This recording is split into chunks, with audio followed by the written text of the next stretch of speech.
এই যাত্রাটা ଗୋଟେ ଏମିତି ଜିନିଷ ବାପା ମାଙ୍କ ଯଦି ଘରେ ମାନେ ମରିକି ପଡ଼ିଥିବେ ଦେଖିବାକୁ ଯାଇପାରିବେ। ଏଇଟା ହଉଛି ଆମ କର୍ମ। ଆପଣମାନେ ଜୀବନରେ କେବେ ହେଲେ ବାପା ମାଙ୍କୁ ଭାଗ କରନ୍ତୁନି।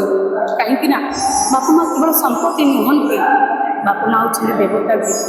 ମୁଁ ଆପଣମାନଙ୍କର ପ୍ରେମୀ ଶିବଶ୍ରୀ ସମସ୍ତଙ୍କୁ ଏଇଠି ଭୂମିଷ୍ଠ ପ୍ରଣାମ।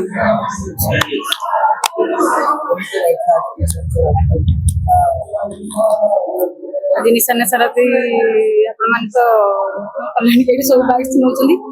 ନିଶାନ ସାରଥୀ ଆପଣ ଦେଖିନାହାନ୍ତି। ନିଶାନ ସାରଥୀ ବହୁତ ବଢିଆ ହେଇଛି। ଆକ୍ଚୁଆଲି ମୁଁ ମାନେ ଫାଷ୍ଟ ଆଙ୍କର ତାପରେ ପାର୍ଟ ସିନ୍ ତ ଅଲରେଡି ସାରିକି ଆସିଲିଣି। ଆଙ୍କରିଂ ବିଷୟରେ ପଦେ କହିବି। ସତ କଥା କହିଲେ ଦୁନିଆ ରୀତିନୀତି ଆମେ ନେଇ ଚାଲୁଛୁ। ଦୁନିଆ ରୀତିନୀତି ନେଇ ଚାଲୁଛୁ, ଆମେ ଚାଲୁଛୁ ଅଧିକଟା ରହିଯାଉଛି। ନା ଆମେ ଆଗକୁ ଯାଇପାରୁଛନ୍ତି ନା ଆମେ ପଛକୁ ଫେରି ପାରୁଛୁ। ଯେମିତି ଆମ ଜୀବନଟା ଗୋଟେ ୱାନ୍ ୱେ ଟ୍ରାଫିକ୍ ଦେଇଛି। ନାଇଁ ଦର୍ଶକ ବନ୍ଧୁ, ଆମେ ନିଶ୍ଚିତ ଆଗକୁ ଯିବା, ପଛକୁ ମଧ୍ୟ ଫେରିବା।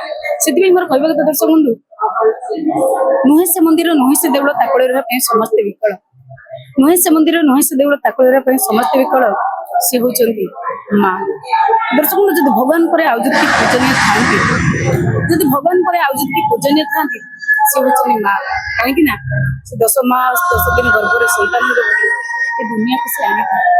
ଏ ଦୁନିଆ ତାର ପରିଚୟ ସୃଷ୍ଟି କରିଥାଏ ସେଇ ମା ପର ଘରେ ବାସନ ମାଜି 3-4 ଜଣ ଛୁଆଙ୍କୁ ସମ୍ଭାଳିଥାଏ। ସେଇ ମା ପର ଘରେ ବାସନ ମାଜି 3-4 ଜଣ ଛୁଆଙ୍କୁ ସମ୍ଭାଳିଥାଏ। କିନ୍ତୁ ସେ 3-4 ଜଣ ଛୁଆ ଗୋଟେ ମାକୁ ବି ସମ୍ଭାଳି ପାରନ୍ତିନି। ଆପଣମାନେ ସମସ୍ତେ କୁହନ୍ତୁ, କଣ ସେ 3-4 ଜଣ ଛୁଆ କଣ ବଳ ନଥିଲା ଗୋଟେ ମାକୁ ସମ୍ଭାଳିବା ପାଇଁ? ଦର୍ଶକ ବନ୍ଧୁ, ଆପଣମାନେ ସମସ୍ତଙ୍କୁ ମୋର ଅନୁରୋଧ, ଆପଣମାନେ ସବୁବେଳେ ବାପା ମାଙ୍କୁ ଭଲ ପାଆନ୍ତୁ। କାହିଁକି ନା ଆମେ ହେଇପାରିବାନି ଆଗକାଳର ଶ୍ରବଣ କୁମାର। ଯିଏ ବାପା ମାଙ୍କୁ କାନ୍ଧରେ ବହୁଥିଲେ। କିନ୍ତୁ ଆମେ ଏତିକି କରିପାରିବା, ଆମ ହୃଦୟରୁ ସ୍ଥାନ ଦେଇପାରିବା, ଆମ ହୃଦୟରୁ ଭଲ ପାଇପାରିବା। ସେଥିପାଇଁ ପୁଣି ଥରେ ଆଉ ଥରେ ଆପଣମାନଙ୍କୁ ସମସ୍ତଙ୍କୁ ମୁଁ ହାତ ଯୋଡ଼ି ଏଇଠି ଅନୁରୋଧ କରୁଛି, ଆପଣମାନେ ଜୀବନରେ କେବେ ହେଲେ ବାପା ମାଙ୍କୁ ଭାଗ କରନ୍ତୁ ନାହିଁ।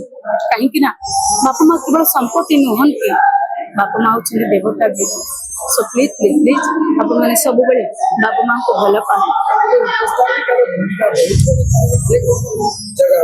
ସେ ଉପସ୍ଥାପିକାର ଭୂମିକା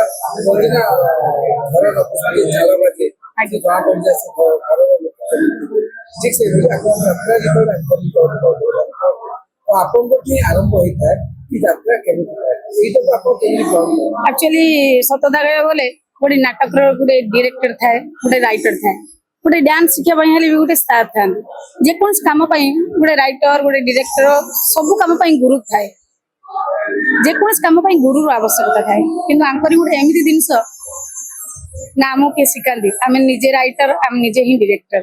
ତେଣୁ ଆମକୁ ନିଜକୁ ହିଁ ଭାବିବାକୁ ପଡେ କୋଉଠି କଣ କରିବାକୁ। ଫୋନ ଆକ୍ଚୁଆଲି ସେ ଫୋନଟା ଧରିଲେ ମାନେ ମାଇକ୍ରୋଫୋନ ଏମିତି ଯେ ଫୋନ ଧରିଲେ ମନକୁ ମନ ସବୁ କିଛି ଆସିଯାଏ।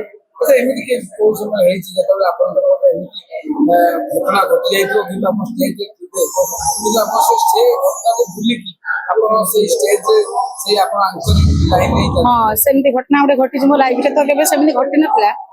ଆମର ଯୋଉ ରାଜଧାନୀ ବାଟରେ ଯେତେବେଳେ ଥିଲି, କୋରାପୁଟରେ ପାଠ ପଢିଥାଏ। ବାପାଙ୍କର ମାନେ ଶ୍ୱଶୁରଙ୍କର ହଠାତ୍ ମାନେ କଣ ହେଲେ ମେଡିକାଲ ନେଲେ, ଫୋନ ଆସିଲେ ଯେ ବାପାଙ୍କୁ ମେଡିକାଲ ନେଇଯାଇଛନ୍ତି। ମୁଁ ଥାଏ ସେତେବେଳେ ସ୍କିନ୍ରେ ଥାଏ, ବାପା ପାଖକୁ ବି ଯାଇପାରୁନଥାଏ। ମାନେ କୋରାପୁଟ କୋଉଠୁ ଆସିବା ପାଇଁ ଯାହା ବୋଲି 2 ଦିନ ଲାଗିବ। କିନ୍ତୁ କଣ କରିବି, ସେ କର୍ମ ହଉଛି ଆମ ଜୀବନ।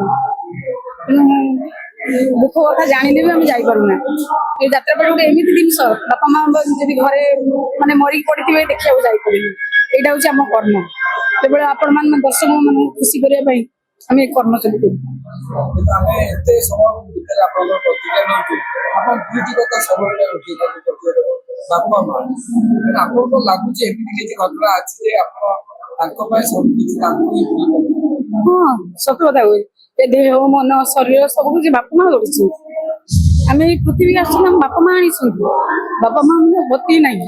ସେଥିପାଇଁ ମୁଁ ବି କହୁଛି ଆପଣମାନଙ୍କୁ, ଯଦି ଆପଣମାନଙ୍କ ଘରେ ଯଦି ସବୁ କିଛି ବାପା ମା, ଆଜିକାଲି ବାହାସାହା ହେଇକି ଲୋକ ପରିବେଶ କହୁଛନ୍ତି କଣ? ହଁ, ସେ ବି ପଳେଇ ଯାଉଛି। ଯାହାର ମାନସିକତା ସ୍ଥିର ନଥାଏ ସେ ପଳେଇଛନ୍ତି। ପ୍ରେମ ଗୋଟେ ଏମିତି ଜିନିଷ, ସେ ତ ଅନ୍ଧ। ସେତେବେଳେ ନା ବାପା, ନା ଭାଇ, ନା ମା, ନା ପରିବାର, ନା ଘର, ନା ଦ୍ୱାର କିଛି ଦେଖାଯାଏନି। ପ୍ରେମର ସମସ୍ତ ଅନ୍ଧ ହେଇଯାଏ। ପ୍ରେମର ମାନେ ହଉଛି ଗୋଟେ ପୋଖରୀ।